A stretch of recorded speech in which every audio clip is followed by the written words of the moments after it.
यहाँ पर एक बड़ा प्यारा वाक़या अल्लाह ने जिक्र किया कि हज़रत इब्राहीम अलैहिस्सलाम दुआ करें, इन्नी ज़ाहिबुन इला रब्बी सयादीन, मैं अपने रब के पास हिजरत करके जा रहा हूँ, वो मुझे हिदायत देगा। और रब्बी हबली मिनस सालिहीन, अल्लाह ताला मुझे सालिहीन में से हिबा कर दे, यानी औलाद के लिए दुआ की, अच्छे दोस्तों के लिए दुआ की कि अल्लाह ताला मुझे साथी अच्छे मिले, मुझे औलाद भी दे।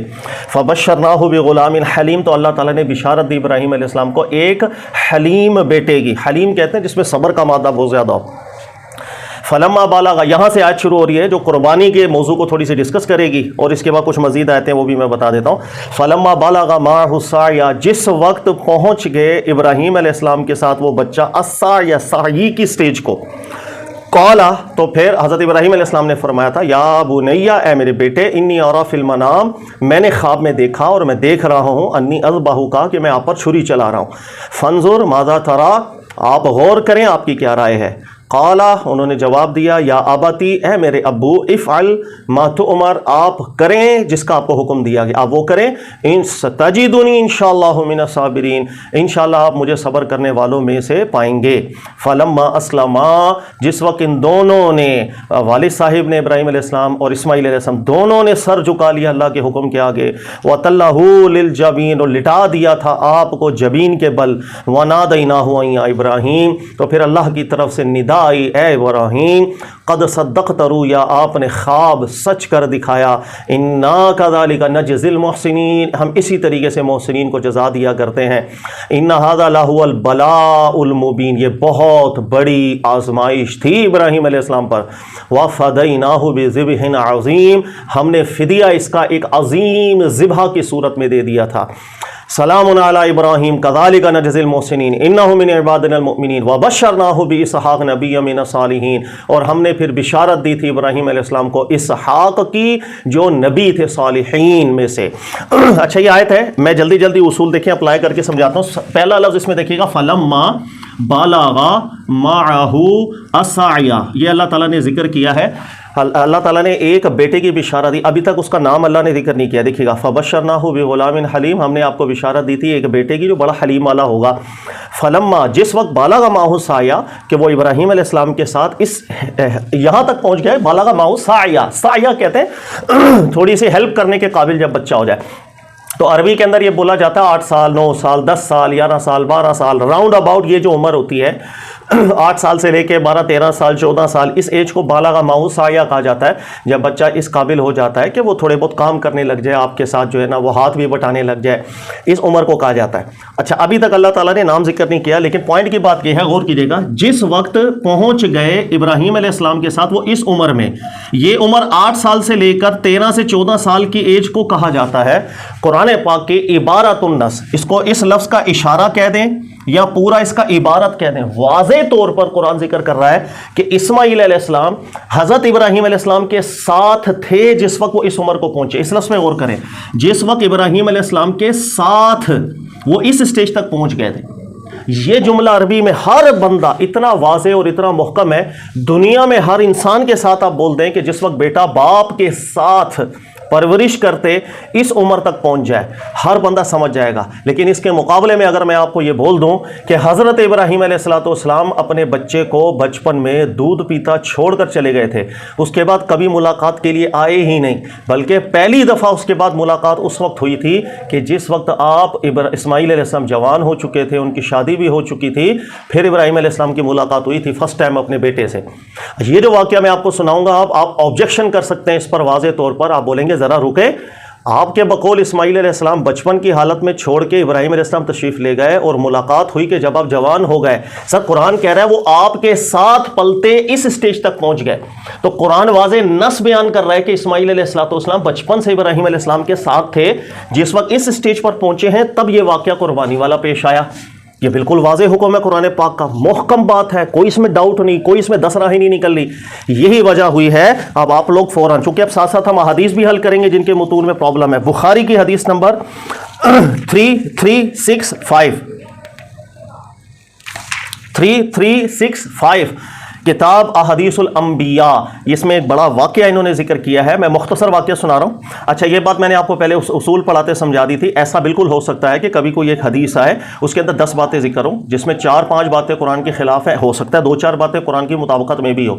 ये जो वाक़या है 3365 नंबर हदीस बुखारी का, ये इसी तरह का है। इसमें कुछ बातें कुरान के बिल्कुल खिलाफ थी, लेकिन कुछ बातें मुताबिकत में भी थी। तो दोनों चीज़ें आएंगी, दोनों पहलू मैं बताऊँ। जो चीज़ अब कुरान की मुखालफत के अंदर है, वो वाक़या ये है 3365 के अंदर कि इमाम बुखारी रिवायत करते हैं कि अल्लाह के नबी इब्राहीम अलैहिस्सलाम अपनी वालिदा मोहतरमा इस्माईल अलैहिस्सलाम की वालिदा मोहतरमा को जब मक्का लेकर आए, छोड़ दिया। इस्माईल अलैहिस्सलाम उस वक्त बिल्कुल छोटे थे, दूध पीते थे।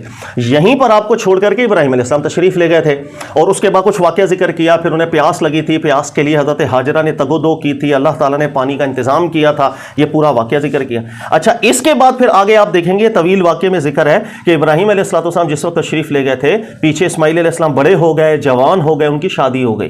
अब हज़रत इस्माईल अलैहिस्सलाम जब वापस लौट करके आए थे, तो इब्राहीम अलैहिस्सलाम ने पूछा था इस्माईल कहाँ है।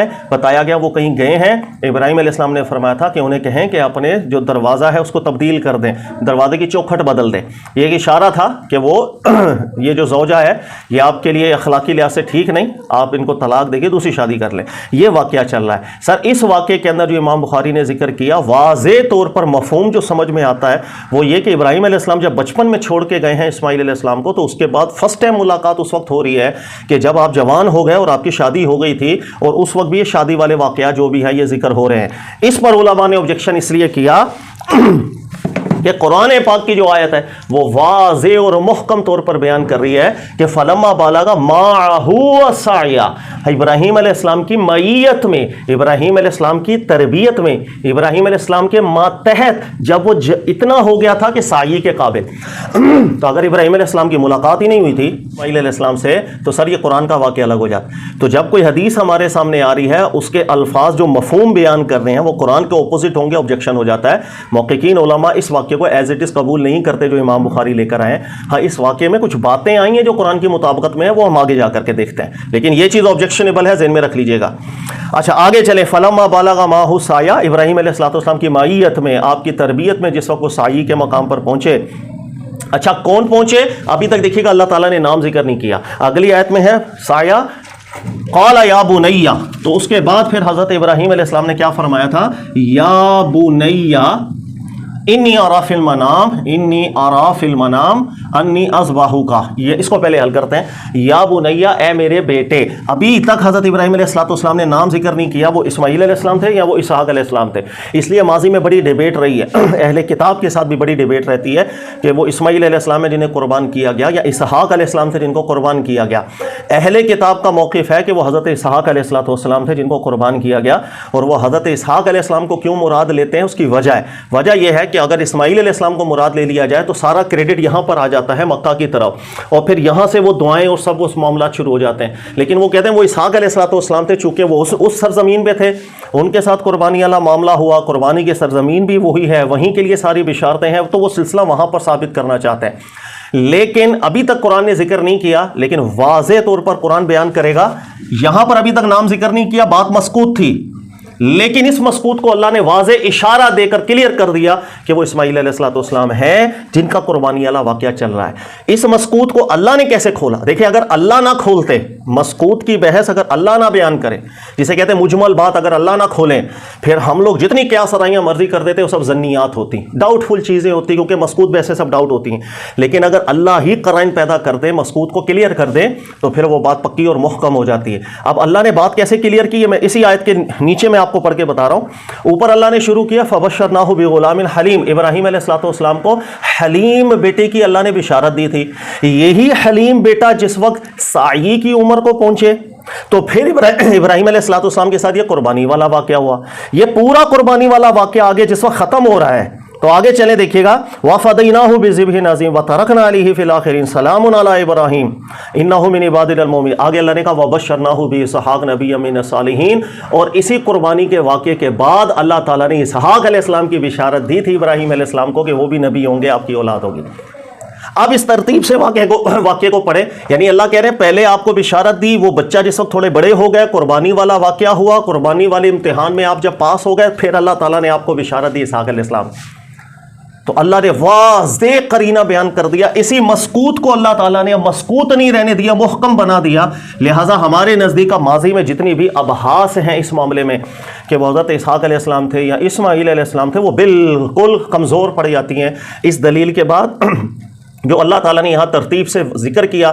मस्कूत को अल्लाह ताला ने मुहकम बना करके पेश कर दिया। लिहाजा या बुनैया हज़रत इस्माईल अलैहिस्सलाम मुराद है, पीछे भी जितनी बातें हैं इस्माईल अलैहिस्सलाम मुराद है। वाज़ेह करीना पैदा हो गया।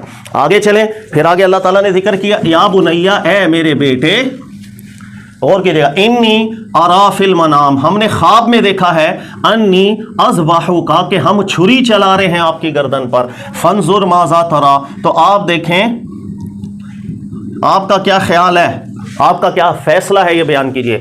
चंद यहाँ पर इस्तिदलालात जो बड़े मशहूर हैं, आपने सुने होंगे। नंबर 1 ज़हन में रखिएगा, अल्लाह ताला की वही अंबिया को बज़रिया ख्वाब भी आती है।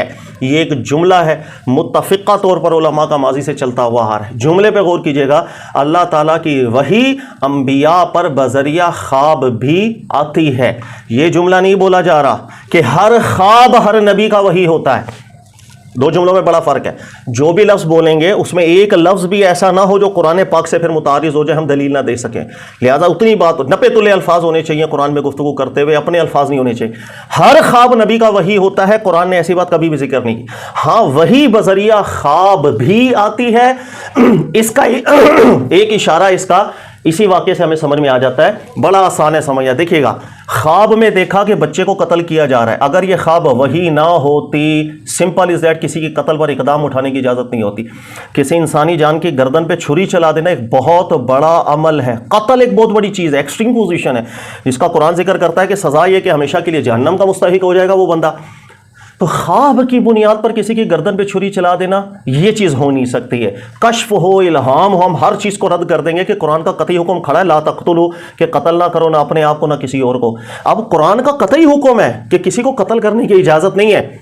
अब ये कतई हुक्म के मुकाबले में कोई कतई हुक्म मिलता तो इब्राहीम अलैहिस्सलाम ये इक़दाम उठा लेते, वरना जन की बुनियाद पर नहीं, क्योंकि उसूल हमने पढ़ा है कि जन्नी चीज़ कतई के मुकाबले में नहीं आती। ये हमने उसूल पढ़ा अच्छी तरीके से। जन्नी दलील कतई के मुकाबले में नहीं आती। जन्नी चीज के मुकाबले में कतई पर हमला नहीं किया जाता, कतई में तब्दीली नहीं की जाती, कतई इंटैक्ट होता है अपनी जगह पर, जन्नियात के ऊपर हमला किया जाता है।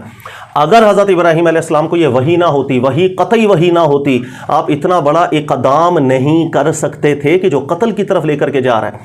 दूसरा इशारा इसी आयत में मिलता है, जब इस्माईल अलैहिस्सलाम ने जवाब दिया, उस जवाब पे गौर करें। आपने कहा था मैंने ख्वाब देखा है, हम ख्वाब देख रहे हैं कि हमने गर्दन पे छुरी चला दी। इस्माईल अलैहिस्सलाम जवाब दे रहे हैं, इफ़अल मा तुअमर, जो आपको हुक्म दिया गया वो करें। ख्वाब देखा था, जवाब इस्माईल अलैहिस्सलाम का क्या था, जो हुक्म दिया गया वो करें। किसने हुक्म देना था? अल्लाह की तरफ से जो हुक्म दिया जा रहा है वो करें। तो इस्माईल अलैहिस्सलाम ने तू उमर का जो लफ्ज़ किया, वाज़े इशारतम बिन्नस, उसी बात को क्लियर कर रहा है कि ये बिल्कुल वही थी, कतई दर्जे की वही थी। इसलिए जो कतई हुक्म था किसी को कत्ल करने का, वो यहां पर आप मखसूस कर रहे थे। ये जुमला ज़हन में रखिएगा। ये जुमला मैं इसलिए दोहरा रहा हूं कि हमारी तफसीरों की कुछ गलतियां सामने आएंगी। बहुत से मुफस्सिरीन यहां पे जिक्र करते हैं कि इब्राहीम अलैहिस्सलाम को ख्वाब आया, ख्वाब यह था कि आप बच्चे की गर्दन पे छुरी फेर रहे हैं। तो मुफस्सिरीन कहते हैं नहीं यार, ख्वाब के अंदर इस्माईल अलैहिस्सलाम के सामने दो रुख थे। एक रुख था कि बच्चे पर छुरी चलानी है, एक रुख था कि इस ख्वाब की शायद कोई और तावील भी हो सकती है, तो आप इसको चुने या इसको चुने। आप एक कश्मकश में थे तो आपने जाहिरी चीज को चुना और छुरी चलाने के लिए आमादा हो गए। सब बिल्कुल गलत तशरीह, बिगाड़ के रख दिया कुरान। इस्तिदलाल हमेशा दुरुस्त होना चाहिए। कत्ल करना जायज़ है या हराम है? कुरान की नस मौजूद है, हर शरीयत के अंदर भाई कत्ल हराम है। अगर आपको ख्वाब इब्राहीम अलैहिस्सलाम को जन्नी दर्जे का होता कि आपको ऐसा हुक्म मिला होता जिसमें एक राह ये निकल रही है, दूसरी राह ये निकल रही है, तो जहां पर राहें ज्यादा निकल रही हो सर, वो मुहतमल चीज होती है और जन्नी चीज होती है अपने मदलूल के अंदर। कत्ल किसी को करना, किसी पर छुरी चला देना, ये तो कतई हराम है। नुसूसात मौजूद हैं शुरू से, हर शरीयत के अंदर कभी कत्ल हलाल तो नहीं हुआ। अब दो चीजें थी, अगर जन्नी ख्वाब था या ऐसा हुक्म था जिसमें इहतिमालात एक से ज्यादा थे, तो इब्राहीम अलैहिस्सलाम कभी भी कत्ल वाला इकदाम ना उठाते, इसलिए कि ये कतई हुक्म था, ये जन्नियात थी। दूसरा नतीजा यह है कि आपको जो हुक्म ख्वाब में दिया गया था 100% श्योरिटी के साथ था कि आपने यही काम करना है कि बच्चे की गर्दन पे छुरी चलानी है। यही सूरत है, इधर कतई हुक्म है कि कत्ल ना करो, इधर कतई हुक्म है कि कत्ल यानी गर्दन पे छुरी चला दो। तो कतई के मुकाबले में आ सकता है, ज़न्नी कतई के मुकाबले में नहीं आ सकता। लिहाजा मुफस्सिरीन, खासतौर पर उर्दू मुफस्सिरीन की बिल्कुल सही गलती यहां पर आती। वो कहते हैं इब्राहीम अलैहिस्सलाम के सामने दो राहें थी, एक राह थी फलानी, एक राह थी ये, उन्होंने इसको चुना। नो सर, एक ही राह थी, कतई राह थी, वरना कत्ल पे इकदाम आप उठाते नहीं। यही वो वजह है कि हज़रत खिज़र अलैहिस्सलाम के वाक़े के अंदर भी आप देखें, हज़रत खिज़र अलैहिस्सलाम ने कत्ल पर इक़दाम कर दिया था और बाद में कहते हैं कि मैंने अपनी तरफ से नहीं किया, ये तो मुझे जो हुक्म था मैंने कर दिया। इसलिए उलमा इस्तिदलाल करते हैं वहाँ पर भी वही का मामला था, बिला वही कत्ल पर इक़दाम नहीं हो सकता। लिहाजा कई लोग जिक्र करते हैं कि हज़रत खिज़र अलैहिस्सलाम अल्लाह के वली थे, उन पर कश्फ हुआ हो। अरे कश्फ ज़न्नी दर्जा होता है, कतई दर्जा नहीं होता, वही कतई दर्जे की होती है। अगर सिर्फ अल्लाह के वली थे खिज़र अलैहिस्सलाम और उनको एक कश्फ हो गया कि भाई नौजवान को कत्ल कर दो, तो कश्फ ज़न्नी, कत्ल करना कतई हराम। ज़न्नी से कतई पर हमला नहीं हो सकता। हाँ, अगर आपको कतई वही आई होती तो कतई के मुकाबले में आके उसको मखसूस ज़रूर कर सकता है, ज़न्नी नहीं कर सकता। तो यह है दुरुस्त पैटर्न ज़हन में रखिएगा, वरना ये कभी भी इस्तिदलालात दुरुस्त नहीं होते, तफसीर हम कहीं और निकल जाते हैं। यानी एक ज़न्नी चीज़ के ऊपर आपने छुरी चलाने का अमल कर दिया तो फिर खबरें वाहिद से कुरान बदलते फिरो, फिर ज़न्नी चीज़ों से कुरान बदलते फिरो, ऐसा नहीं होता। एक पैटर्न है, कतई फैसला था, जो ख्वाब था आपको बिल्कुल वाज़ेह था, मुहकम ख्वाब था कि आपने ये काम करना है। इसीलिए इस मुहकम और इस कतई बात से आपने उस कतई हुक्म को कि किसी इंसानी जान पर छुरी चला रहे हैं आप, इसको मखसूस आपने किया था। ये बात ज़हन में बिठाइएगा, कीमती चीज़ है। अच्छा, एक चीज़ मैं ज़िम्नन और बता दूं, कुरान पाक की एक आयत है वो निकाल दे, सूरह शूरा आयत नंबर 51, जल्दी से निकालें बेटा, सूरह शूरा आयत नंबर 51। इस 51 आयत में अल्लाह ताला बयान करते हैं वमा काना लिबशरिन अन युकल्लिमहुल्लाह, किसी बशर की ये काबिलियत नहीं है, ये शान नहीं है कि अल्लाह उससे कलाम कर ले, बराह रास्त अल्लाह कलाम करे। कह रहे हैं हाँ, अल्लाह जिससे कलाम करते हैं उसके तरीके हैं, इल्ला वाहिया, या वो वही होती है, एक कतई पैगाम होता है जो अल्लाह की तरफ से पहुंचता है, औ मिन वराई हिजाब, या पर्दे के पीछे से बात होगी, बराह रास्त डायरेक्ट इस तरह बातें नहीं होती। तीसरा अल्लाह ने बयान किया युरसिला रसूला, या अल्लाह अपना नुमाइंदा भेजता है, फ़यूही बिइज़्निही मा यशा, अल्लाह के हुक्म से, अल्लाह के इज़्न से वो पे जो पैगाम हो उस तक पहुंचा देता है। इन्नहु अलियुन हकीम, अल्लाह ताला अली है, अल्लाह ताला हकीम है। तीन तरीके अल्लाह ताला ने बयान फरमा दिए कि अल्लाह का पैगाम जब किसी को पहुंचता है, एक तो है रसूल के ज़रिए, जिब्रील के ज़रिए, या कोई और फरिश्ता हो। जिब्रील पाबंदी नहीं है, ज़हन में रखिएगा। कई लोग यहाँ पर इस्तेदलाल करते हैं कि जिब्रील मखसूस है। सर इस आयत पे दोबारा गौर करें, आओ युरसिला रसूला, या अल्लाह ताला अपने किसी रसूल को भेजें। तो तमाम मलाइका जो पैगाम रसानी का काम करते हैं उन पर रुसूला का इतलाक होता है, जो कुरान ने दीगर मकामात पे भी किया है ना, रुसूला, ये मेरे रसूल हैं। तो सिर्फ जिब्रील ख़ास नहीं है, किसी भी फरिश्ते को जो रसूल की ड्यूटी अंजाम दे सके अल्लाह उसके ज़रिए पैगाम पहुँचा देता है। या पर्दे के पीछे से कलाम होगा, जैसे हज़रत मूसा अलैहिस्सलाम से कलाम हुआ, और भी दीगर अंबिया से हुआ, इब्राहीम अलैहिस्सलाम से भी कई उलमा ने जिक्र किया कि हुआ। और तीसरा तरीका अल्लाह ने बयान किया इल्ला वहया, या कतई पैगाम हमारा पहुंच जाएगा, इसको अल्लाह ने खोला नहीं है। यानी वो कतई पैगाम किस तरह पहुंचेगा, रसूल के जरिए, तो वो तो अलग से जिक्र हो गया। डायरेक्ट अल्लाह के जरिए से पर्दे के पीछे से बात होगी, वो अल्लाह ने अलग जिक्र कर दिया। लेकिन तीसरी सूरत है कि उसके अलावा भी इस बात को अल्लाह ने एब्सोल्यूट छोड़ दिया। लिहाजा उलमा जिक्र करते हैं जो ख्वाब के जरिए पैगाम मिलना, ये भी इसी जो इल्ला वहया की कैटेगरी है, इसमें फॉल करता है कि जिसको पैगाम मिलना होता है ख्वाब के जरिए भी मिलता है। इसके अलावा भी बहुत से तरीके हो सकते हैं। अल्लाह ताला ने उस वही को एक बिल्कुल मखसूस कर दिया। लेकिन यहां से एक चीज पता चल गई कि हमें कैटेगराइज नहीं करना चाहिए। जैसे हज़रत मूसा अलैहिस्सलाम की वालिदा मोहतरमा से मुतालिक कुरान कहता है वअौहैना इला उम्मी मूसा अन अर्दिई, कि हमने वही की थी उम्मे मूसा अलैहिस्सलाम की वालिदा मोहतरमा को कि आप इनको दूध पिलाएं, फिर वो है ना ताबूत में रख करके। सवाल ये कि वही कैसे हुई थी, हम कैटेगराइज नहीं कर सकते। किसी रसूल के ज़रिए हुई थी, अल्लाह ने बयान नहीं किया। मिन वराई हिजाब पैगाम मिला था, अल्लाह ने बयान नहीं किया। अच्छा, वही के जरिए हुई थी, हमें नहीं मालूम उसकी क्या नोयत थी। यह भी मुमकिन है कि ख्वाब में एक पैगाम दिया गया हो, वो ख्वाब ऐसा ज़बरदस्त कतई नोयत का था कि आप बिल्कुल क्लियर हो गया था आपके लिए और आपने वो इक़दाम किया, कुछ भी हो सकता है। इसी तरह अल्लाह ने एक जगह जिक्र किया वअौहैतु इलल हवारियीन अन आमिनू बी, मैंने हवारियीन ईसा अलैहिस्सलाम के साथियों पर वही की थी कि ईमान लाओ अल्लाह पर, साथ दो मेरे रसूल ईसा अलैहिस्सलाम का।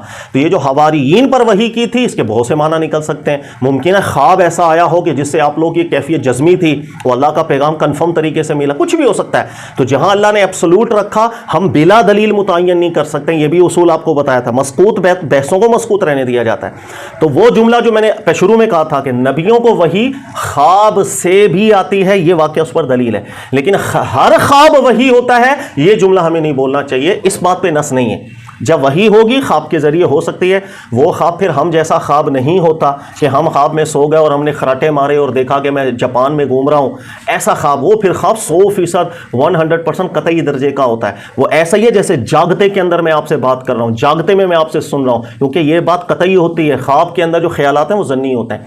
लिहाजा नबी के ख्वाब को सिर्फ ख्वाब कहना जो वही हो, ये बड़ी ज़्यादती होती है। अगर ख्वाब था बस, ओ खुदा के वास्ते, उसको यूँ कहना चाहिए वो अल्लाह की वही थी 100% यकीनी तौर पर। तो ये कीमती नुक्ता ज़हन में रखिएगा। अच्छा आगे देखें, इन्नी अरा फिल मनाम, हमने ख्वाब में देखा था, अन्नी अज़बाहु का, हम छुरी चला रहे हैं आप पर छुरी चला रहे हैं। ज़िबा करना अरबी में छुरी चलाने को कहा जाता है। जाहिर है कि जिस वक्त इंसान गर्दन पर रख कर छुरी चलाए वो ज़िबा होता है। फंजुर माज़ा तरा, आप गौर करके बताएं कि आपका क्या फैसला। अच्छा सवाल यह है कि यहाँ पर कोई मशवरा नहीं लिया जा रहा था इब्राहीम अलैहिस्सलाम की तरफ से, अल्फाज बता रहे हैं। उसकी वजह यह कि इब्राहीम अलैहिस्सलाम ने अल्फाज इस्तेमाल किए, इन्नी अरा फिल मनाम, और आरा मुजारे का सीगा, आप गौर करें, यानी मैं तो देख रहा हूं कि मैं ये कर रहा हूं। हालांकि होना चाहिए था इन्नी राई तो फिल मनाम, कि मैंने ख्वाब में देखा है कि हम ये काम कर रहे हैं। लेकिन माजी की बात को मुजारे से ताबीर करना अरबी में बड़ा एक फसाहत होती है, तो ये बहुत से मानी अपने अंदर रखता है। सबसे बेहतरीन चीज़ ये कि इंसान जिस वक्त अपना फैसला सुना रहा हो तो इस अंदाज में मुजारे में आ जाता है, यानी इन्नी आरा, मैं तो देख रहा हूं कि मैं ये करने जा रहा हूं। हमारा तो फैसला अटल है, अल्लाह का हुक्म है और वाज़े और मुहक्कम हुक्म है, इसलिए तो हम कत्ल के ऊपर इकदाम कर रहे हैं, यानी बज़ाहिर जान लेने के ऊपर इकदाम करने जा रहे हैं। आपका क्या राय है? क़ाला या अबती, ऐ मेरे अब्बू, इफ़अल मा तुअमर, आप वो करें जिसका आपको हुक्म दिया गया। सुबहान अल्लाह, देखो कितनी छोटी उम्र के अंदर भी जहानत थी, फसाहत थी, समझ थी, बरकत थी कि वो मामलाते वही को अच्छी तरह पहचानते हैं, अल्लाह के सामने सरनगू होना जानते हैं। सुबहान अल्लाह। अच्छा आगे देखें, फलम्मा अस्लमा, जब दोनों ने अल्लाह का हुक्म मान लिया तो दोनों ने बराबरी से मांगा। इस्माईल अलैहिस्सलाम ने इक़दाम किया, वो जान लेने के लिए तैयार हुए, इस्माईल अलैहिस्सलाम जान देने के लिए तैयार हो गए। उन्होंने अल्लाह के हुक्म के आगे सर झुकाया, ले लूंगा बच्चे की जान। बच्चे ने कहा दे दूंगा मैं जान अल्लाह के लिए। तो ये बहुत बड़ी चीज़ है, इसको हम सिर्फ तसव्वुर में ला सकते हैं। सर कभी आपका सगा बेटा आपकी झोली के अंदर हो, उसका हाथ पकड़ लो, छोटा बच्चा आपके पास हो, हाथ पकड़ लो और सोचो अल्लाह का हुक्म आया, इसका तोड़ दे हड्डी। ईमानदारी से बताओ, उस वक्त आपको पता चलेगा इम्तिहान कितना बड़ा था, नहीं तोड़ पाएंगे हड्डी। आप लाख सोच रहे होंगे कि यार ये क्या हो गया। तो जिस वक्त इब्राहीम अलैहिस्सलाम ने ये काम करने पर इक़दाम किया, सुबहान अल्लाह, ये बहुत सख्त एक हुक्म था। अच्छा आगे अल्लाह कह रहे हैं वनादैनाहु अय्या इब्राहीम, तो हमने निदा की इब्राहीम अलैहिस्सलाम को कि कद सद्दक़्ता रुया, सच साबित कर दिया आपने ख्वाब को। इन्ना कज़ालिका नज़्ज़िल मुहसिनीन, सुबहान अल्लाह सुबहान अल्लाह। अच्छा यहाँ से चंद चीज़ें हम निकालेंगे। अल्लाह ताला कह रहे हैं अल्लाह ताला फरमा रहे हैं वनादैनाहु अय्या इब्राहीम, हमने निदा की। जुमले पे गौर कीजिएगा, वनादैना, हमने निदा की। अब ये निदा किस तरीके से थी? अभी हमने सूरह शूरा की आयत पढ़ी, वो वही के जरिए भी हो सकती है, मिन वराए हिजाब भी हो सकती है, नंबर 3, और वो निदा फरिश्ते के जरिए भी हो सकती है। तो यहां पर अल्लाह ताला ने बात मस्कूत दर्जे की किया, तो हमें खामोश रहना चाहिए। हाँ ये इशारा जरूर है, ये ख्वाब की निदा नहीं थी, क्योंकि निदा ये ज़िबा के बाद की बात हो रही है ना। जिस वक्त छुरी चला रहे थे तो उस वक्त आप सोए हुए तो नहीं थे, आप जाग रहे थे। लिहाजा ये वाली वही जो निदा वाली थी, ख्वाब वाली तो नहीं हो सकती है। इसके अलावा 2 सूरतें हो सकती हैं, या तो ये बराह रास्त मिन वराए हिजाब निदा थी, या ये किसी रसूल के जरिए कोई फरिश्ते आए थे उनकी तरफ से ये निदा की गई थी। दोनों एहतिमालात होते हैं। अल्लाह ने बात मस्कूत रखी है, हमें भी मस्कूत रहना चाहिए। यहाँ पर जो उसूल हमने पढ़ा था, जिस बात को अल्लाह ने मुहकम नहीं किया तो हम अब कैसे मुहकम करें। यानी मैं अगर बोलूँ ये डायरेक्ट अल्लाह ने बोला था, अबे भाई क्या दलील है? भाई निदा की थी, फरिश्ते की निदा भी अल्लाह की निदा होती है, इसमें तो कोई फरिश्ते का जो पैगाम है वो अल्लाह की निस्बत से ही होता है। तो हम कैटेगराइज नहीं कर सकते, मस्कूत और मुजमल को मुजमल रहने देंगे जब तक अल्लाह ना खोले, हम नहीं खोल सकते उसको। इसलिए बस अल्लाह का पैगाम मिला था इब्राहीम अलैहिस्सलाम को, कद सद्दक़्ता रुया, आपने रूया सच कर दिखाया। सुबहान अल्लाह, बहुत, यानी अपनी तरफ से बिल्कुल सच कर दिखाया। अपनी तरफ से उन्होंने लिटा दिया इब्राहीम अलैहिस्सलाम ने अपने बच्चे को, छुरी चलाने की कोशिश की उनकी गर्दन के ऊपर, बस अल्लाह ने रोक दिया। उनका दिल, उनका अज़्म, यहाँ से एक इशारतम बिन्नस हमें एक बात समझ में आती है कि इंसान नीयत पुख्ता कर ले, अमल ना भी कर पाए ना, सवाब अल्लाह की बारगाह से मिल जाता है। ये एक हदीस है जिसका मतन बिल्कुल ठीक है, और वो हदीस है बड़ी मशहूर कि इंसान जिस वक्त नीयत करता है, अज़म करता है किसी काम करने का, बिल फ़र्ज़ वो काम ना भी कर पाता है ना, तो अल्लाह उसको सवाब ज़रूर दे देते हैं, इसलिए कि उसकी नीयत, उसका अज़म सामने होता है। ये हदीस का मतन बिल्कुल ठीक है। 2 शहादतें कुरान की मौजूद हैं। शहादत नंबर 1 यही है कि इब्राहीम अलैहिस्सलाम की नीयत और अज़्म बिल्कुल थी, लिटा दिया, छुरी चलाने के करीब आ गए, अल्लाह ने कहा सच हो गया, उसका अजर भी आपको दे दिया। इन्ना कज़ालिका नजज़ी अल मुहसिनीन, सवाब भी दे दिया अल्लाह ने, ठीक है। और दूसरा एक कुरान की दीगर आयत है, अल्लाह ने इरशाद फरमाया वमन युहाजिर फी सबीलिल्लाह, जो अल्लाह की राह में हिजरत के लिए निकला लेकिन वो नहीं कर सका या रास्ते में कोई मसला हो गया तो अल्लाह ताला उसको सवाब देंगे। ये दो दीगर कुरान की आयत हैं जो वाज़ेह इशारा देती हैं कि इंसान की नीयत और अज़्म पुख्ता हो जाए तो अल्लाह की तरफ से सवाब का इस्तेहकाक हो जाता है। एक आयत बीच में छूट गई, वो मैं दोबारा पढ़ दूँ। फलम्मा अस्लमा, जब दोनों ने सर झुकाया, वतल्लहु लिल जबीन, और जबीन के बल आपको लिटा दिया। ये जिस वक्त हम उसूल पढ़ रहे थे उस वक्त भी मैंने आपको वाज़ेह समझाया था, मैं दोबारा बता देता हूँ ताकि हमारा उसूल ये था कि अरबी लैंग्वेज मुतहम्मिल होना चाहिए अगर हम कोई नतीजा या कोई तफसीर लिखे। अगर अरबी लैंग्वेज मुतहम्मिल नहीं है, उठा के वो साइड पे रख कर दो, उसको गलत तशरीह है। लिल जबीन, इस्माइल अलैहिस्सलाम को जबीन के बल लिटाया, तो इसमें एक तबका मुफस्सिरीन का चला जाता है कि वो पेशानी के बल, यानी आसान अल्फाज में वो लिखते हैं कि सजदे की तरह आपको लिटाया और ज़िबा किया। अब सजदे की तरह क्यों? वो कहते हैं देखो यार यहां पर जबीन का लफ्ज आया है, जबीन अरबी में पेशानी को कहते हैं, जब पेशानी के बल किस तरह ज़िबा किया जाएगा? छुरी तो नहीं चलती, तो पेशानी का बल क्या गुद्दी से ज़िबा किया गया होगा? तो कई लोगों ने ये निकाल दिया नुकता। उन्होंने कहा हाँ हो सकता है पेशानी के बल लिटा के गुद्दी से छुरी चलाने की कोशिश की गई हो, इसलिए कि बच्चा है उसके चेहरे को देख के कहीं दिल ना बदल जाए, ये भी नुक्ता निकाला। और कई लोगों ने नुक्ता निकाला नहीं, सजदे की हालत में आपको रखा गया होगा। अच्छा ज़िबा कैसे किया होगा? हाँ वो हाथ नीचे डाल के ना, हाथ नीचे डाल के इस तरह कोशिश कर रहे होंगे। सर बिल्कुल फजूल के इस्तेदलाल हाथ है। अरबी लैंग्वेज का तहम्मुल जरूरी। जबीन अरबी में पेशानी को नहीं कहते हैं, ये उर्दू लैंग्वेज में कहा जाता है, अरबी में नहीं कहा जाता। अरबी में मजाज भी नहीं चलता, दूर का अब मजाज होता है जिसे कहा जाता है जबीन बोल के कभी पेशानी मुराद ले ली जाए, वो भी मुस्तमल मजाज नहीं है। ठीक है, तो ये बात ज़हन में रखिएगा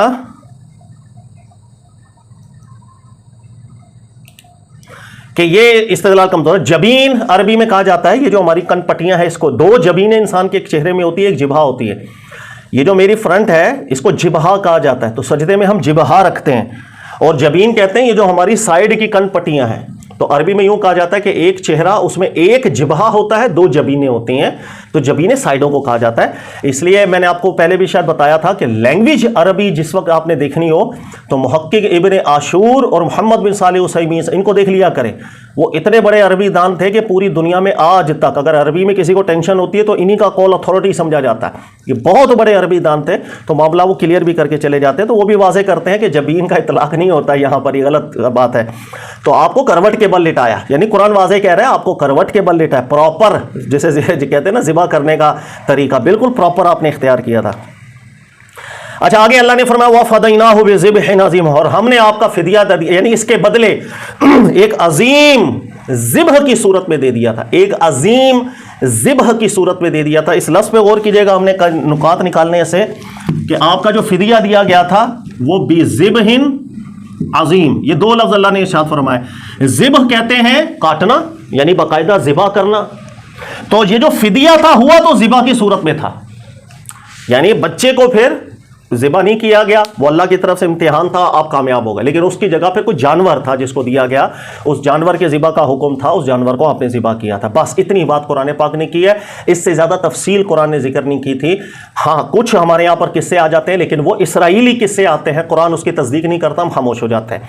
मिसाल के तौर पर जैसे भाई वो मेंढा कौन सा था, वो भाई कई वाक़यात आ जाते हैं, वो जन्नत से लेकर आए थे फरिश्ते मेंढे की सूरत में, जिनको ज़िबा किया गया था, ऐसा था, इसकी कोई तस्दीक हमें नहीं मिलती, हम खामोश हो जाते हैं। ज़्यादा इस चैप्टर को ये क्लोज करो। हाँ उसके बदले ज़िबा किया गया था, लेकिन इस ज़िबा को अल्लाह ताला ने अजीम क्यों करार दिया? उसकी वजह सिंपल सी ये है कि ये बाद में एक सुन्नत बन गई, जिसको हज के मौके पर और फिर हज ही के दिनों में पूरी दुनिया वालों के लिए मनसक के तौर पर अल्लाह ने रख दी। मनसक कहते हैं कुर्बानी की एक रस्म, इसलिए इसको अजीम के साथ अल्लाह ने ताबीर किया। इसकी ये वाक़या असल है जो हम कुर्बानियाँ करते हैं, हज में कुर्बानी हो या ये जो कुर्बानी हो जो 10 ज़िल-हिज्जा को की जाती है, चाहे हज वाली हो चाहे ये हो, इन दोनों के लिए जो सुन्नत थी वो ये वाक़या था। इस वाक़े में एक बड़ी कामयाबी देखें, कोई भी रस्म हमारा दीन रखता है ना तो उसके पीछे एक असल, एक हिकमत होती है, एक सबक होता है, वो असल होता है वो सबक।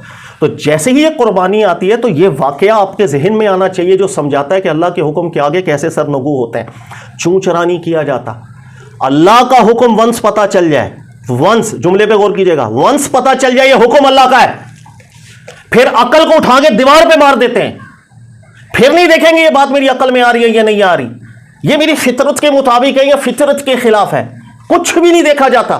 जब अल्लाह का हुक्म आ जाए वो ज्यादती नहीं करता, वो जुल्म नहीं करता। इस वाक्य से साबित हो गया। हाँ वो आजमाता है, वो आजमाइश के लिए ज़रूर हो सकता है, जो खिलाफ फितरत बात लग रही हो, खिलाफ अकल लग रही हो, लेकिन वंस साबित हो जाए अल्लाह का हुक्म है, फिर ये इस्तिदलाल नहीं होते अकल के खिलाफ है, अकल के मुताबिक है, ये है वो है, ये सारी तावीलातें साइड पे कर दी जाती। ये है इस वाक़े की असल और रूह। उसकी वजह यह है कि बेटे को कत्ल किया जाएगा, छुरी चलाई जाएगी, ये बात अकल के मुताबिक है। पूरा कुरान पढ़ ले, अल्लाह ताला कत्ल की मजम्मत बयान करते हैं। अल्लाह ताला कत्ल की मजम्मत बयान, ला तक़्तुलू औलादकुम, कुरान की सरी नस है, औलाद को कत्ल ना करो, किसी और को कत्ल ना करो, खुदकुशी ना करो। लेकिन यहां पर बच्चे को मार दो, बच्चे को छुरी चला दो, तो मसला ही आजमाइश है। हुक्म अल्लाह का सर झुकाना पड़ेगा। या ये इस्तिदलाल नहीं होता ये तो मेरी फितरत के खिलाफ है, तो मेरी अक्ल के खिलाफ है। नंबर 2, क्या ये फितरत के मुताबिक था अपने बच्चे की गर्दन पे छुरी चला देना? नो सर, फितरत के मुताबिक, फितरत तो ये कि बच्चे पे प्यार आता है, बच्चे को ज़िबा नहीं किया जाता, बच्चे की जान बचाई जाती है, ज़िबा नहीं किया जाता। लेकिन अल्लाह का हुक्म वंस साबित हो जाए फिर ये इस्तिदलालात नहीं होते, अकल के मुताबिक नहीं है तो ये फलाना नहीं है। ये कीमती नुक्ता ज़हन में बिठाइएगा। इसलिए अल्लाह के हुक्म के आगे ये चीज़ हज़रत आदम अलैहिस्सलाम वाले वाक़े में भी थी, गौर करें। अल्लाह ने फरमाया सजदा करना है आदम अलैहिस्सलाम को, हुक्म रब का था, फरिश्तों ने कर दिया, नाचू ना चला, खलास, अकल के खिलाफ, फितरत के खिलाफ, ये बाढ़ में गई बातें। जब अल्लाह का हुक्म आ जाए वो ज़्यादा जाने, इसलिए अल्लाह ने उसी वाक़े में कहा इन्नी आलम, मैं ज़्यादा जानता हूँ। तो इल्म का एक एतमाद होता है, ये जो ज़्यादा जानने वाला है उसकी हिकमत है, वो आजमाइश भी तो लेता है। तो जहां पर अकल के खिलाफ बात जाती नजर आ रही है वो बतौर आजमाइश के जरूर हो सकती है। ये तो ये इस्तिदलाल कमजोर हो जाता है। ये चंद चीजें ज़हन में बिठाइएगा। अच्छा, इसके साथ अब कुरान पाक की एक दो आयतें वो मैं और हल करा देता हूं। सूरह हज आयत नंबर 34 जरा निकालें, सूरह हज आयत नंबर 34। अब ये वाक़े से एक असल हमें मिल गई कि कुरान पाक ने किस अंदाज के अंदर कुर्बानी को मशरू किया था, वो वाक़या क्या हुआ था, उसके पीछे की रूह क्या थी, वो सब चीज़ें कुरान पाक ने जिक्र कर दी। अब आ जाए सूरह हज आयत नंबर 34, वो भी मैं थोड़े हल कराऊं ताकि कुर्बानी के कुछ मसले हमारे क्लियर हो जाए।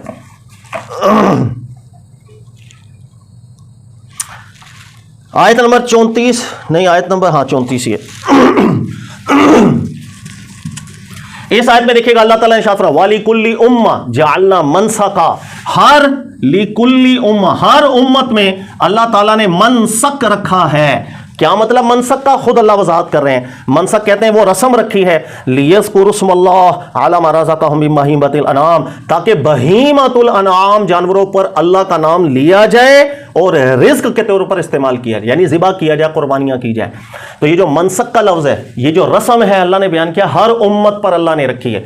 अब कुल का जो लफ्ज़ है ना, ज़हन में रखिएगा, कुल का लफ्ज़ अरबी में दो तरह इस्तेमाल होता है। नंबर 1 कुल मतलब कुल, फिर उसमें से कुछ निकलता नहीं है, और एक कुल का मतलब जरूरत के लिए भी इस्तेमाल होता है, हर जरूरत के लिए। ये शायद गुजरी है, पीछे एग्जांपल्स गुजरी थी, आपको याद होगा हज़रत सुलेमान अलैहिस्सलाम वाले वाक़े के हिसाब से मैंने बताया था, वातईना कुल्ला शै, मलका सबा को हमने हर शय दी हुई थी। तो हर शय क्या, आसमान सितारे भी दिए हुए थे, हर शय से मुराद हर जरूरत की चीज़। तो अब यहां पर दोनों एहतिमालात हो सकते हैं। पहला एहतिमाल रहेंगे तो हर शरीयत में कुर्बानी की रस्म रखी थी अल्लाह ने, तो हर शरीयत का मतलब है आदम अलैहिस्सलाम से ये सुन्नत चलती आ रही है, ये नतीजा निकालना पड़ेगा। और दूसरी सूरत यह है कि अगर कुल का मतलब या इस्तिग़राक़ के लिए नहीं है तो फिर हम ये कहेंगे कि बहुत सी उम्मतों के अंदर ये हुक्म रखा गया। तो बहरहाल बहुत सी उम्मतें हों या सारी उम्मतें हों, बात एक ही, अल्लाह बयान कर रहे हैं कि ये पुराना एक चलता हुआ अल्लाह का हुक्म है जो इस शरीयत में भी अल्लाह ताला ने रखा। और वो क्या है? मनसक, ये रस्म रखी थी अल्लाह ने, लियज़्कुरुस्मल्लाह, ताकि अल्लाह का नाम जिक्र किया जाए, अला मा रज़क़हुम, जो अल्लाह ने तुम्हें रिस्क दिया खाने के लिए, मिन बहीमतिल अनाम, बहीमतुल अनाम जानवरों में। अब गौर कीजिएगा, मनसक ये रस्म है, और रस्म कौन सी है? जो हम अल्लाह का नाम लेकर बहीमतुल अनाम जानवरों पर कर रहे हैं। ये दो लफ्ज भी अल्लाह ताला ने जिक्र कर दिए। इस रस्म को अल्लाह ने खोल दिया। सिर्फ रस्म की बात होती तो हम कहते बात मस्कूत थी, कौन सी रस्म, कैसे परफॉर्म करनी है। लेकिन अल्लाह ने इस मस्कूत को खुद मुहकम कर दिया। किस तरह? अल्लाह का नाम लिया जाए इस रस्म में, और बहीमतुल अनाम जानवरों पर बतौर रिस्क के इस्तेमाल भी किया जाए। अच्छा, बहीमा को जो लफ्ज़ है अरबी के अंदर, ये दरिंदे जानवरों को नहीं बोला जाता। बहीमा का लफ्ज़ दरिंदे जानवरों के लिए इस्तेमाल नहीं होता, लिहाजा ये जितने भी दरिंदे जानवर हैं वो निकाल दें यहाँ से। दरिंदे जानवर मसलन जैसे शेर है, गोश्त खोर जो जानवर होते हैं, शिकार करके खाने वाले, चीर फाड़ करके, वो सब जानवर बहीमा के लफ्ज़ से निकल जाते हैं। इसी तरह अनआम का जो लफ्ज़ है अरबी के अंदर, ये जो सबसे पहला उसूल हमने पढ़ा था ना, मुहकम, ये वो चीज़ें अनआम अरबी के अंदर कहा जाता है। एक तो मवेशी है जिसको हम पालतू जानवर हैं, ऊंट, गाय और क्या बोलते हैं इसको, गनम, ये तीन जिन्स के जानवरों को अनआम बोला जाता है। इबिल, गनम, बकर। इबिल ऊंट, गनम बकरियां वगैरह टाइप की, और बकर कहते हैं ये गाय टाइप। ये 3 पालतू जो नस्ल की सब चीज़ें होंगी इसको अनाम कहा जाता है। तो अल्लाह ताला ने खुद मुतय्यन कर दिया कि ये जो हमारी रस्म है ये बहीमतुल अनाम के लिए है। ये जो पालतू नस्लें हैं इबिल की, गनम की, बकर की, इनके अंदर ये रस्म जारी होगी। और बहीमा हो, दरिंदे नहीं होने चाहिए और ये पालतू मवेशी होने चाहिए। लिहाजा अगर पालतू मवेशी ना हो, जंगली जानवर हो, लेकिन चाहे हलाल हो, वो भी अनाम में दाखिल नहीं होंगे। मिसाल के तौर पर जैसे वो जंगली गाय कोई पकड़ के लेके आ जाए, यॉर्क पकड़ के लेके आ जाए, यॉर्क जानते हैं ना, वो गाय नुमाई होता है, वो लेकर, कोई हिरन लेकर आ जाए, ये सब चीज़ें अनाम में दाखिल नहीं। हलाल जानवर हैं अलग बात है, लेकिन अनाम में दाखिल नहीं होते कि वो मवेशियों के लिए इस्तेमाल किया जाता है जो पालतू होते हैं। अच्छा, दूसरी बात इनमें रखिएगा, अनआम का लफ्ज़ अरबी के अंदर सिर्फ मवेशियों के लिए भी नहीं बोला जाता। अरबी भी अपने अंदर बहुत से माना रखते हैं। हर वो मवेशी जो हुस्ने हाल पर हो, जो हुस्ने हाल पर हो, उसको अनाम से ताबीर किया जाता है। ये जो अनाम है इसके अंदर मादा देखिए, नून, आइन और मीम, ये लफ्ज़ इस्तेमाल होता है जन्नत के लिए भी। जन्नातिन नईम, अल्लाह ताला की जन्नत है, नईम जन्नतें हैं, हुस्ने हाल वाली, बड़ी परफेक्ट हालत की जन्नतें हैं। तो नईम लफ्ज़ से ही अनाम बना है, तो इसके अंदर हुस्ने हाल का माना पाया जाता है। यही वजह है कि जिस जानवर को हमने इस रस्म के तौर पर अदा करना है उसका हुस्ने हाल पर होना भी ज़रूरी है। अब हुस्ने हाल 2 तरह से आता है, एक बतौर तलज़्ज़ुज़ के आता है, लज्जत के तौर पर भी आता है, और एक जिसे कहते हैं कि देखने के अंदर भी हुस्न आना चाहिए। देखने में भी हुस्ने हाल हो, तलज़्ज़ुज़ भी हो, क्योंकि इससे हमने रिस्क लेना है ना, खाना है, तो खाने के अंदर भी हुस्ने हाल हो, देखने में भी हुस्ने हाल हो।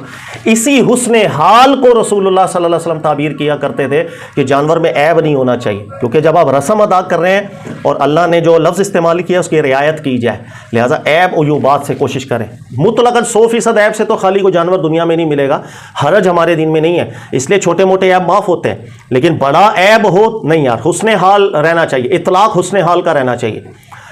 नंबर 2, उसकी उम्र का भी ख्याल नबी अलैहिस्सलाम ने रखा, इसलिए कि उम्र का ख्याल नहीं किया जाएगा तो हुस्ने हाल का इतलाक कामिल नहीं होता। इतलाक से कामिल मुराद होता है। आप इसकी यूँ मिसाल दें कि एक बच्चा भी पैदा हुआ है, छोटा सा बच्चा है, और आप उसको ज़िबा करने जा रहे हैं, तो सर हुस्ने हाल का इतलाक नहीं होगा। हर बंदा देख के पता नहीं अजीब नज़रों से, अबे यार इतने छोटे बच्चे को ज़िबा कर रहा है, अबे उसको दूध तो पीने दे यार, यानी लोग नक्स निकालना शुरू कर देंगे, इतलाक कम हो जाता।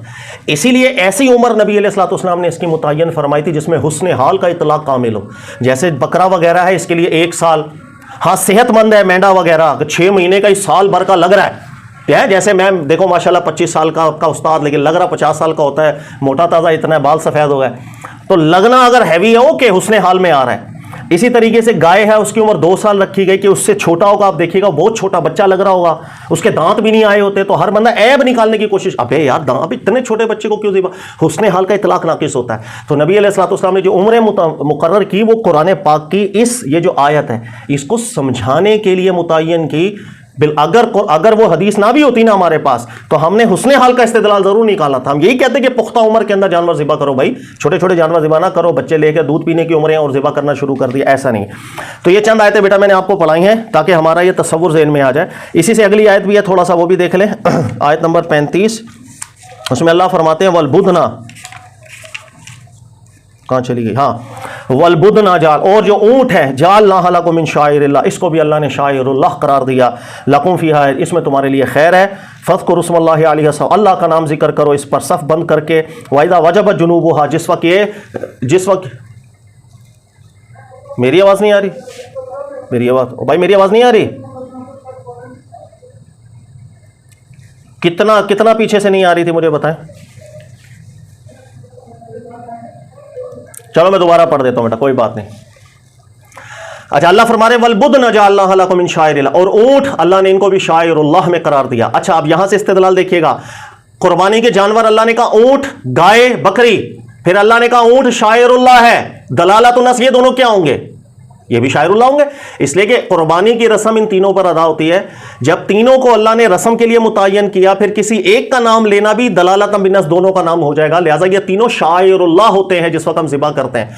शाइरुल्लाह जानवर नहीं होते, ये एक इल्मी गलती है, मैं हज की आयतें हल कराते आपको बताऊंगा। हमारे यहाँ कहते हैं ना सफ़ा मरवा शाइरुल्लाह, तो हम कहते हैं पहाड़ियाँ शाइरुल्लाह, ये बड़ी गलती है। अरबी लैंग्वेज उसको मुतामिल नहीं होती, ये अलग टॉपिक में मैं समझाऊंगा, अभी फिर बहुत तफसील हो जाएगी। अभी ज़हन में रखिएगा, अल्लाह ने कहा इशारा। अच्छा, ऊंट का स्पेशली जिक्र इसलिए किया कि अहले किताब जो थे ना, यहूद व नसारा, वो ऊंट को हराम समझते थे। वो कहते थे ऊंट खाना हलाल है ही नहीं। मिल्लत इब्राहीमी में इब्राहीम अलैहिस्सलाम की तरफ ये झूठ बोलते थे और मुसलमानों को भी बड़ा ताना देते थे कि ये मिल्लत इब्राहीमी का दावा करते हैं और ऊंट हलाल किया हुआ है। तो अल्लाह ने मना किया कि इब्राहीम अलैहिस्सलाम से कभी भी ऊंट हराम नहीं हुआ, और ये बहसें अहले किताब का मौजू हल करते हुए आएंगी। इसलिए स्पेशली ऊंट का जिक्र अल्लाह ने किया कि ऊंट भी इस रस्म में दाखिल है, उस पर भी ज़िबा किया जाएगा। अल्लाह ने शायरुल्लाह उसको बनाया, और शायरुल्लाह की तरफ इशारा अल्लाह ने यह किया कि पीछे जो रस्म है, यानी जो हर उम्मत में रस्म चलती आ रही है, उसमें भी ऊंट दाखिल होता था। तो यह दावा इनका झूठा है कि ऊंट मिल्लत इब्राहीमी से हराम चलता आ रहा है, यह बिल्कुल झूठा दावा है उनका। फज़्कुरु स्मल्लाहि अलैहि सवाफ, अल्लाह ने कहा अल्लाह का नाम जिक्र किया जाए, लिहाजा जरूरी है, अल्लाह के नाम के बगैर जानवर हलाल नहीं होता। अच्छा, फिर आगे अगली आयत है, फ़ायदा वजब जुनूबुहा, जिस वक्त जानवर गिर जाए नीचे, यानी ठंडा हो जाए। ये मुहावरा एक अलग कि पहलू के बर गिर जाए, ये अरबी में एक मुहावरा है जिसे कहा जाता है जब जानवर ठंडा हो जाए। फ़कुलू मिनहा, तुम भी इसमें से खाओ। वह अतीमुल कानिया वल मोहतर, और काने और मोहतर को भी खिलाओ, मोहताजों को भी खिलाओ। यह हुक्म है अल्लाह का, खुद भी खाओ, लोगों को भी खिलाओ। अब इस आयत को समझने में दो मौक़िफ़ उलमा के सामने नॉर्मली आते हैं। एक उलमा का तबका यह है जो कुरान की इस जाहिर आयत के ऊपर ही रहता है, जो कहता है कि भाई कुर्बानी के गोश्त से खुद भी खाना लाजिम है, लोगों को भी खिलाओ, कि अल्लाह का हुक्म है। और अल्लाह का हुक्म मिल्लत इब्राहीमी, जो वाक़या अल्लाह ने कहा फलम्मा अस्लमा, बस मानना होता है, उसमें चूचना नहीं होती। लिहाजा कोई बोले मैंने कुर्बानी तो कर दिया है लेकिन यार मैं खुद गोश्त ना खाऊं, सारा मैंने दे दिया, नहीं। मिल्लत इब्राहीमी, अल्लाह ने कहा खुद भी खाओ, लोगों को खिलाओ, बस खलास, आगे पीछे नहीं जाओ। तो कई उलमा इसके जाहिर पर रहते हैं, वो जिक्र करते हैं बिल्कुल खुद भी थोड़ा खा लेना चाहिए, क्योंकि आपने इबादत की है ना, एक अल्लाह की रस्म अदा की है जो अल्लाह ने मुकर्रर की, अल्लाह का नाम लिया है, तो बिस्मिल्लाह करे, थोड़ा बहुत उसमें से खा लिया करे और उसमें गुरबा को भी खिलाए। अब फिर वो यही जो उलमा है, इनका दूसरा मौक़िफ़ है कि सारा का सारा खुद खा ले, वो मना कर देते हैं। वो कहते हैं बिल्कुल नहीं, अल्लाह ने हक मुतय्यन किया है खुद मोहताजों का। अब आप मोहताजों को ना दे, सारा खुद खा ले, तो अल्लाह के हुक्म के खिलाफ जा रहे हैं, सीधी सी बात है, क्या टोपी बाजी। तो ये जो हुक्म ज़ाहिरी है, मुझे यही अच्छा लगता है। इसके मुकाबले में भी बहुत से अक़वाल उलमा के वो जिक्र करते हैं ये हुक्म कोई वाजिब ही नहीं है कि या खुद खा लें या लोगों को मोहताजों को खिला दें, दोनों ऑप्शन है। लेकिन वो चीज़ मुझे अच्छी इसलिए नहीं लगती, आप कुरान के ज़ाहिर से निकल रहे हैं, और जब आप कुरान के ज़ाहिर से निकल रहे हैं उस पर दलील होनी चाहिए। बिला दलील कैसे निकलेंगे? हाँ, इसके ऊपर दलाइल ये कायम किए जाते हैं, जैसे कुछ रिवायात हैं, जैसे नबी पाक अलैहिस्सलाम से रसूलुल्लाह सल्लल्लाहु अलैहि वसल्लम ने 3 दिन से ज़्यादा गोश्त रखने से मना फरमाया, बांट दिया करें। अच्छा, फिर अगला साल आया, नबी पाक अलैहिस्सलाम से सहाबा ने पूछा कि अभी भी 3 दिन वाली पाबंदी है, तो नबी अलैहिस्सलाम ने फरमाया नहीं, उस वक्त मोहताज कुछ ज़्यादा शहर में आए हुए थे, तो हमने इसलिए हुक्म इरशाद फरमाया था, आप लोग इस 3 दिन से ज़्यादा भी रख सकते हो। अब इस हदीस को सही तरीके से समझा ही नहीं गया, ये नतीजा निकाल लेते हैं कि शायद बाद में नबी अलैहिस्सलाम ने इजाज़त दे दी, लिहाजा पूरा मुर्गा कह रहा हूँ, सॉरी, पूरी गाय उठा करके फ्रिज में रख लो। अरे गलत इस्तेदलाल है, बल्कि वही इल्लत जो कुरान में बयान हुई है नबी अलैहिस्सलाम भी बयान फरमा रहे हैं। यानी नबी अलैहिस्सलाम फरमाने पहले शहर में मोहताजी ज्यादा थी, हमने हुक्म दिया था भाई ऐसा ना हो कि रख के खाई जाओ, खुद मोहताजों का ख्याल ना करो। तो नबी अलैहिस्सलाम फरमा रहे थे कि हमने 3 दिन की कैद लगाई थी, भाई गरीबों का ख्याल करो। अब अगले साल वैसे मोहताजी नहीं है, लिहाजा आप लोग कंटिन्यू कर सकते हैं। उसी इल्लत की तरफ तो नबी अलैहिस्सलाम ने इशारा किया जो कुरान बयान कर रहा है। यानी आप खुद ये समझ लें कि अगर मोहताजी दोबारा अगले साल आ जाए तो मोहताजों को तो देना पड़ेगा। अगर मोहताज नहीं है वो अलग बात है, लेकिन मोहताज है तो फिर कुरान का हुक्म अपने जाहिर पर। यही वजह कि हज़रत अली रज़ी अल्लाह ताला अन्हु के दौरे खिलाफत में जिस वक्त कुर्बानी के दिन आए, तो उस वक्त कुछ सिचुएशन ऐसी थी कि मोहताजी बहुत ज़्यादा थी, कहीं कुछ हादसात ऐसे हुए थे कि वह गुर्बत और मोहताजी का आलम था। हज़रत अली मिंबर पे खड़े हुए, ईद का खुतबा दिया और ईद के खुतबे के अंदर ऐलान कर दिया, उन्होंने कहा आज मैं मोहताजी का आंसर देख रहा हूं, लिहाजा कुर्बानी का गोश्त घर पे नहीं सजा के रख देना, गरीबों में बांट देना। आपने कहा मैं खुद वो नबी अलैहिस्सलाम वाला हुक्म आज दोबारा जिंदा कर रहा हूं कि 3 दिन से ज्यादा कुर्बानी का गोश्त बांटो, मोहताज मौजूद है। ये कुरान का जाहिर है, ये मुझे अच्छा लगता है। हदीसें बिल्कुल कुरान की मुताबिकत में है, हम गलत समझने अलग बात है। हम समझते नहीं भाई पूरा मुर्गा उठा के करके फ्रिज में रख दो, अब खैर है वो पहले हुक्म था बाद में नहीं है, गलत। तो ये हुक्म मुझे ज़्यादा अच्छा लगता है। अगर आपको दूसरी कोई दलील बेटा अच्छा लगे आप अमल कर सकते हैं, जो कुरान के जाहिर है, हम जाहिर से नहीं हटते, दलील होनी चाहिए, वरना तो कोई भी किसी भी आयत की घुमा फिरा के शरह करता चला जाए, आगे पीछे हो जाए। तो ये हमारी कुर्बानी का मौजू बेटा हुआ। मैंने जल्दी कोशिश की क्योंकि